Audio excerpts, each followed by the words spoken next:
Hola chicos, ¿cómo van? ¿Cómo están? Bueno, el objetivo de estos videos es que ustedes se familiaricen un poco con los temas de mapas de curvas residuales y trenes de destilación. Entonces, lo que vamos a ver va a ser lo siguiente. Primero, vamos a hablar un poco de teoría acerca de cuáles son las destilaciones no convencionales. Dentro de ellas se encuentra la destilación avanzada, así que vamos a ahondar un poco en esto. Vamos a recordar dos conceptos importantes. El primero es el de la regla de la palanca y el segundo es el de diagramas ternarios. Luego vamos a hablar de la construcción de mapas de curvas residuales, que puede ser con un método gráfico o mediante Aspen. Luego, cómo esos mapas de curvas residuales van a determinar mis zonas de destilación. Como ya les dije, pues vamos a ver también cómo construir esos mapas en Aspen. Y por último, vamos a ver tres tipos de destilación, que son destilación por cambio de presión, destilación homogénea y destilación heterogénea, que son tres tipos de destilación avanzada para las cuales vamos a incluir todo el tema de trenes de destilación. ¿Listo? Entonces, bueno, vamos a empezar un poco hablando de cuáles son estas destilaciones que son no convencionales o por qué suceden. ¿Qué pasa? Va a llegar un punto, digamos, cuando estemos tratando de hacer una destilación en el que una separación, o sea, esta destilación, digamos, de ordinaria o tradicional, va a ser inviable económicamente o pues va a formar un azeótropo o físicamente va a ser inviable. Entonces, pues para ello, pues hay varios tipos vemos que hay otros tipos de extracciones. Primero está la destilación avanzada, que en general se utiliza cuando la volatilidad relativa eh, alfa, que nosotros llamamos, va a ser menor a 1.1. ¿Qué es esa volatilidad relativa? Como recuerdan de sustancias de separación, los que vieron, es básicamente la comparación de las presiones de vapor de dos o más compuestos dentro del sistema. ¿Sí? Digamos que esta volatilidad relativa nos va a decir si es relativamente fácil o difícil separar o sea, una mezcla o hacer una destilación. Por eso, para valores menores a 1.1, pues ya vamos a utilizar otras técnicas de destilación avanzadas que nos van a ahorrar un poco en gastos y pues también nos van a ayudar también en temas, sobre todo, digamos, de barreras físicas o termodinámicas. ¿Qué es importante de esto? Primero, que recordemos el concepto de azeótropo. Un azeótropo básicamente es eh, un punto a cierta presión y temperatura, una composición donde la mezcla ebulle exactamente a la misma temperatura. Digamos, si yo acá tengo un diagrama TXY, tengo una composición donde a una temperatura mi destilación, si hago una destilación, no va a cambiar esa composición. ¿Qué va a suponer esto? Que si, digamos, yo empiezo una destilación acá y le quiero llegar solamente por barreras termodinámicas, solamente va a poder llegar al punto azeotrópico, porque ya en la destilación me van a salir ambos puntos, ¿vale? Entonces va a ser algo que va a depender exactamente de las temperaturas de ebullición del compuesto y de la presión, obviamente, a la que estemos trabajando. Pues no es la misma temperatura de ebullición a un bar que a 300 bares. ¿Listo? Entonces, recuerden, porfa, porque esto va a ser importante durante todos los videos y la complementaria. Tenemos la destilación extractiva, donde básicamente sea que se añaden unas cantidades grandes de algún solvente que tenga un punto de ebullición relativamente alto. Por ejemplo, no sé, el benceno, el punto de ebullición del benceno es de 80 grados centígrados. El punto de ebullición del HMPA es de 232.5 grados centígrados. Entonces son, digamos, solventes que se utilizan en casos donde pues necesitamos esta destilación extractiva. ¿Qué solvente, digamos, pues podría ser relativamente, no, bueno, relativamente no, podría no ser usado aquellos que tengan algún punto de ebullición bajo o que sean muy volátiles? ¿Qué va a hacer entonces este solvente? Lo que va a hacer es que lo vamos a mezclar y va a alterar los coeficientes de actividad de la fase líquida. Esto va a hacer que nuestra presión de vapor cambie y la volatilidad relativa sea más favorable, es decir, este número ya sea mayor a 1.10. Ya cuando esto pasa, pues la destilación tradicional es usada, simplemente se destila por mediante dos torres, primero para separar uno y luego para separar el otro. Por otro lado, tenemos la destilación de sal, que a grosso modo es un tipo de destilación extractiva, se podría decir, donde básicamente se altera uno de los componentes al agregar al reflujo superior una sal iónica soluble que no sea volátil. Recordemos aquí abajo, en este diagramita podemos ver que una sal es lo que se forma cuando mezclamos un ácido y una base. Realmente pues obtenemos una sal disuelta en agua. ¿Qué queremos? Que básicamente sí, esta sal sea disuelta en agua y lo que vamos a hacer es exactamente lo mismo. Como ya dijimos, es un tipo de destilación extractiva, eso nos va a cambiar los coeficientes de actividad y nos va a cambiar la volatilidad relativa. Entonces, esta sal va a permanecer en la fase líquida a medida que pasa por la columna. Es decir, o sea, este compuesto va a estar cargado iónicamente a través de esta sal. Ahora también vamos a hablar un poco de qué tipos de destilación avanzada hay, porque pues además de que ya hemos visto, pues si ya el alfa es menor a 1.1, pues debo tener varios tipos de, o sea, varias maneras de lograr separar esto. Entonces primero tenemos una destilación por cambio de presión, donde pues como su nombre lo indica, se separa una mezcla que forma un azótropo sensible a la presión, utilizando dos columnas en secuencia a diferentes presiones. Ahora más adelante vamos a andar un poco en esto, pero básicamente tenemos, les voy a hacer un pequeño dibujo donde vamos a tener lo siguiente. Voy a tener mi entrada a una torre, esto me separa acá, digamos que acá va a salir un punto azeotrópico, en la parte de arriba azeotrópico, que me va a entrar a otra torre. Esta torre va a operar a una presión 1 y esta torre va a operar a una presión 2. ¿Qué va a pasar, muchachos? Que hay unos diagramas TXY, bueno, hay unas mezclas de compuestos que nos muestran que a diferentes presiones el azeotropo es muy sensible. Puede estar a un lado, por ejemplo, en una curva así, puede estar a este lado y a otra presión, pues a otro lado. Entonces, pues para esos casos siempre va a ser lo mejor utilizar esa separación por cambio de presión.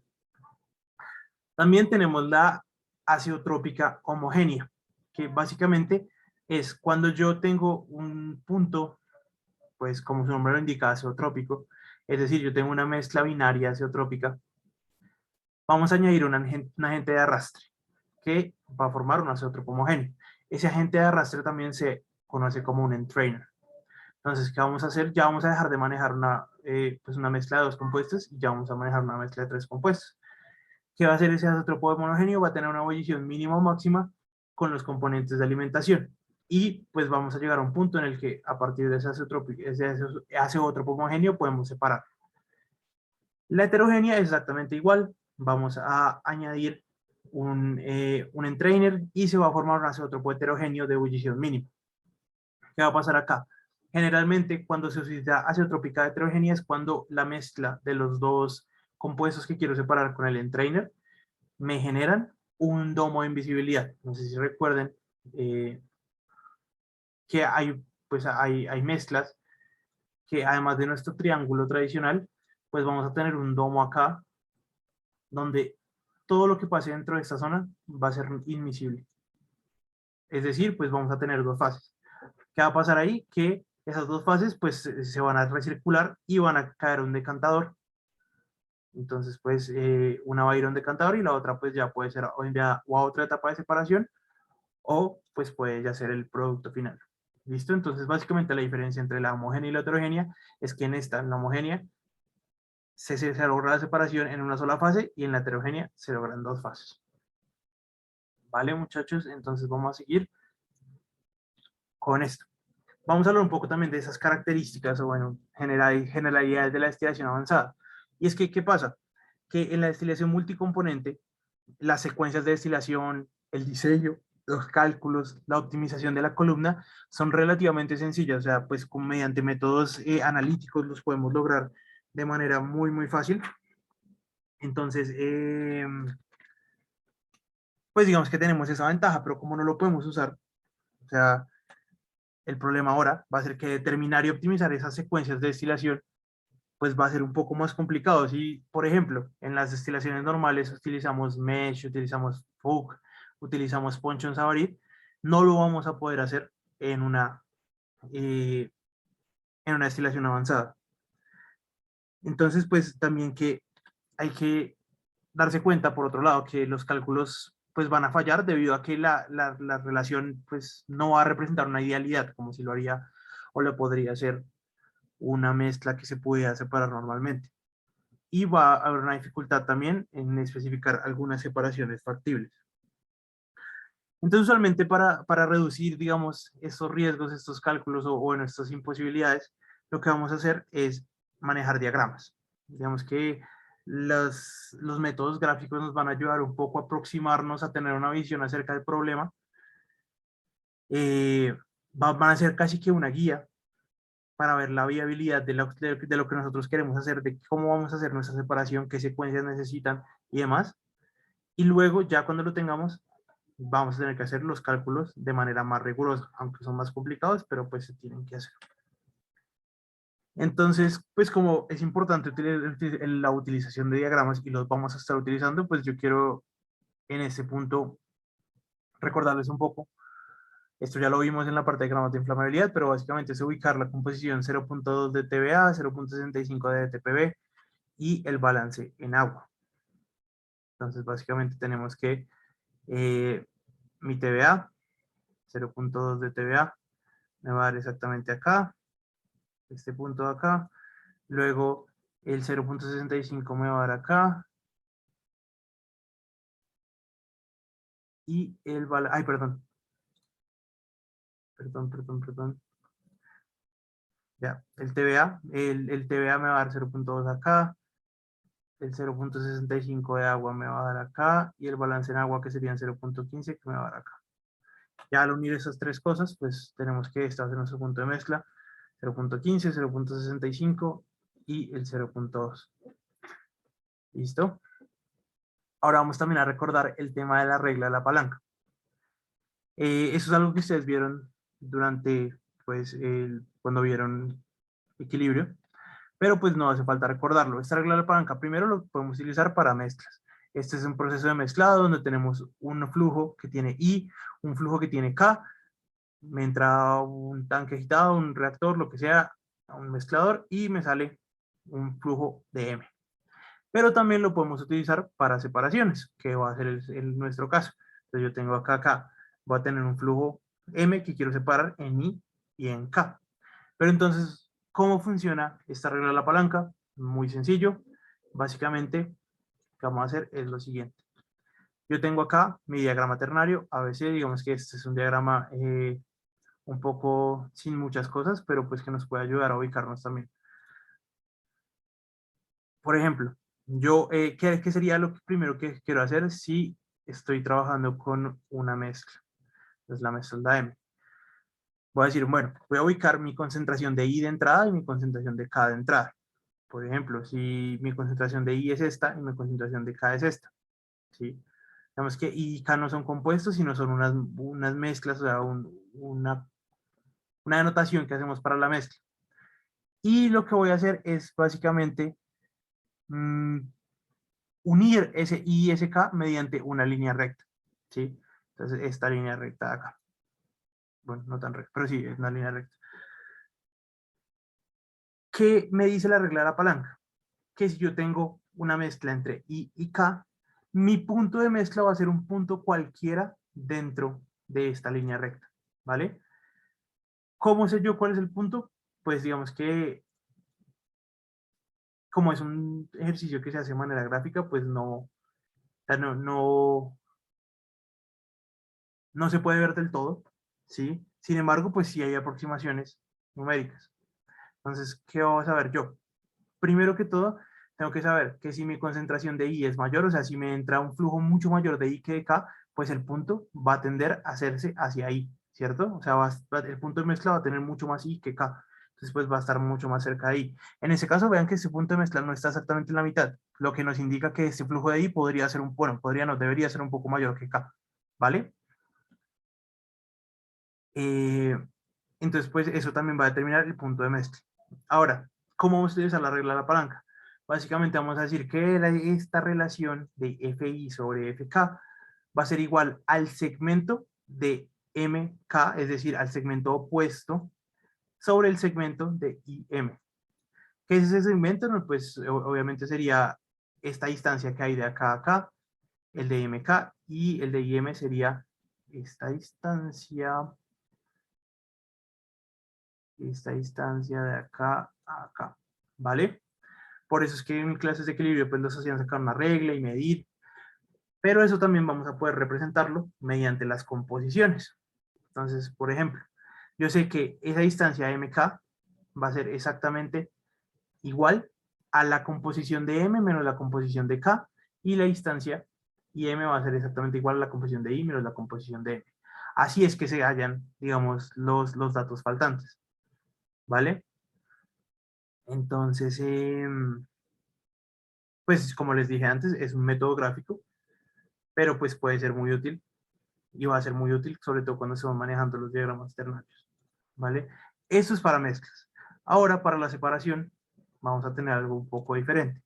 Y es que, pues en la separación lo que tenemos es un punto que ya viene mezclado de por sí, que sería en este caso M, ¿cierto? Y yo lo quiero separar en dos fases. Bueno, en dos cosas diferentes. ¿Qué me dice la regla de la palanca ahí? Que solamente pueden ser separados mediante una línea recta. Es decir, una línea recta así, o una línea recta así, o una línea recta así, donde voy a tener primero aquí y aquí K, o aquí y aquí K, o aquí y aquí K. Digamos que claramente eso va a depender, pero pues siempre tienen que estar en una línea recta, justamente como lo tenemos acá. Si para hacer la mezcla tenemos que unir en una línea recta, pues para hacer la separación tenemos que asumir que este M está ya dentro de una línea recta, ¿vale? Entonces, pues básicamente la regla es exactamente lo mismo. Ya una vez identifiquemos la línea recta con las composiciones que tengamos acá, vamos a utilizar la regla de la misma manera para hallar las composiciones que nos hagan falta, ¿vale? Esa es, digamos que nuestra principal diferencia en todo. Listo. Sigamos. Entonces ahora vamos a hablar acerca de las curvas residuales. ¿Qué son esas curvas residuales de las que tanto hemos hablado? Esta es la definición que nos muestra el libro de procesos de separación, pero básicamente pues es un poco complicado de entenderla. Voy a ponerles un ejemplo. Tenemos una destilación batch, una destilación diferencial, donde tenemos acá una resistencia que se está calentando una mezcla, y esta mezcla tiene una composición XJ, o bueno, XY, que sea, cualquiera de las dos sirve. ¿Qué necesito yo? La curva residual va a decirme cómo es el seguimiento de la composición del líquido en el residuo en el tambor con el tiempo. Entonces, por ejemplo, si yo tengo acá que X es mi composición en el líquido del residuo, en el líquido de residuo en el tambor, significa que a medida que esto se vaya calentando, esto va a empezar a ebullir, a sacar sus vapores, ¿está? Y este nivel va a bajar, es decir, que va a cambiar la composición dentro de este tambor. Ese cambio de composición, ese seguimiento de ese cambio de composición en el tiempo, eso va a significar mi curva residual. Y tiene sentido que me dice, la curva apunta en la dirección del tiempo creciente, de un estado de ebullición más bajo a un estado de ebullición más alto. Claramente, si yo tengo, pues si estoy haciendo destilación, yo espero que lo primero que se me bulla eh, dentro de pues de mi tambor será el compuesto que tiene el punto de ebullición más bajo. Entonces, la curva lo que hace es mostrarnos cómo se comporta ese residuo. Por ejemplo, si yo tengo una alimentación que viene acá, lo que me está mostrando es que a través del tiempo mi residuo va a ser así, tan, tan, tan, tan, tan, lo que me queda, esto va a ser lo que me queda, así va a cambiar lo que me queda en el tambor, hasta que llegue un punto en el que sea agua pura, ¿sí? Es importante pues que tengamos en cuenta lo siguiente, muchachos, y es que o sea, como dice digamos, la definición, el estado de ebullición, bueno, el estado de la temperatura de ebullición es muy importante. Por ejemplo, acá el agua tenemos que tiene un alto estado, el mayor estado de ebullición, el metanol intermedio y la acetona el más bajo. Es decir, vamos de un punto más bajo hasta el punto más alto. ¿Listo? Entonces, esas curvas nos van a mostrar cómo se va a comportar ese residuo a través del tiempo. Y si ya asumimos que se acabó totalmente la destilación, pues lo único que nos va a quedar en el tambor en este caso sería agua, ¿cierto? No tendría sentido que hubiera otra cosa, si ya el tiempo transcurrió. ¿Vale, muchachos? Entonces vamos a seguir. Y es importante también que reconozcamos ciertos patrones para esas curvas residuales. Acá hay una cosa muy curiosa que me olvidé mencionarlo, y es que pues las mezclas terciarias, o sea, los diagramas ternarios, tienden a tener acetrópos, ¿sí? Puede que tengan acetrópos binarios, es decir, yo tengo acá la acetona y el metanol, y pues esto es un azeótropo binario, es decir, que una mezcla una mezcla entre metanol y acetona, pues a este punto va a existir un azeótropo, ¿sí? También tenemos que eso se va a denominar un nodo, un punto de silla, ahorita lo vamos a ver más adelante. Y también es importante ver que los puntos en los que el compuesto es puro también van a ser determinados nodos. Estables o inestables, ya lo vamos a ver. Entonces es importante pues ver cómo se comportan también los patrones de las curvas. Por ejemplo, si yo tengo un punto, digamos que acá lo que asume, pues lo que muestra la gráfica es que tengo un punto, digamos, de compuesto puro, ¿sí? O sea, sería algo así como esto de acá. Ese punto de compuesto puro me está mostrando curvas que van saliendo de él. Entonces vamos a decir que cuando están saliendo va a ser un nodo inestable. Si por otro lado están llegando a mi compuesto puro esas curvas residuales, pues va a ser un nodo estable. Y si se llegara el caso, porque puede pasar que para ese punto que yo tengo de compuesto puro no llegue ni salga ninguna de las curvas residuales, lo vamos a llamar un punto de silla. Entonces no importa la dirección, o sea, si no llega o sale del punto, esto va a ser un punto de silla. También lo tenemos para los azeótropos binarios. Por ejemplo, acá. Este es un azeótropo binario donde todas las curvas vean que están llegando hacia el punto. Entonces, cuando están llegando, siempre y cuando todas están llegando, nodo estable. Viceversa, si todas están saliendo, va a ser un nodo inestable. Y si, pues miren que acá está llegando a una, pero hay unas que no tocan, entonces esto va a ser un punto de silla. Lo mismo acá está saliendo a una, pero hay unas que en realidad no lo están tocando, un punto de silla. También véanlo acá que, digamos que acá está llegando la curva y acá está saliendo, entonces pues no tiene sentido, va a ser un punto de silla. Y eso es para isótopos binarios y para isótopos terciarios pasa exactamente lo mismo. Si todos llegan al isótopo terciario vamos a tener un punto estable. Si todos salen del isótopo terciario vamos a tener un punto inestable. Y si hay un comportamiento raro, pues vamos a tener un punto de silla. Como pues de que salen, entran, pasan por el lado y demás. ¿Listo, muchachos? Entonces, como les mencioné, hay dos maneras de construir ese mapa de curvas residuales. Está el método analítico y gráfico que lo vamos a ver y también pues de manera en Aspen Plus que es un poco más fácil. Entonces, en los siguientes videos les vamos a explicar un poco pues esa parte.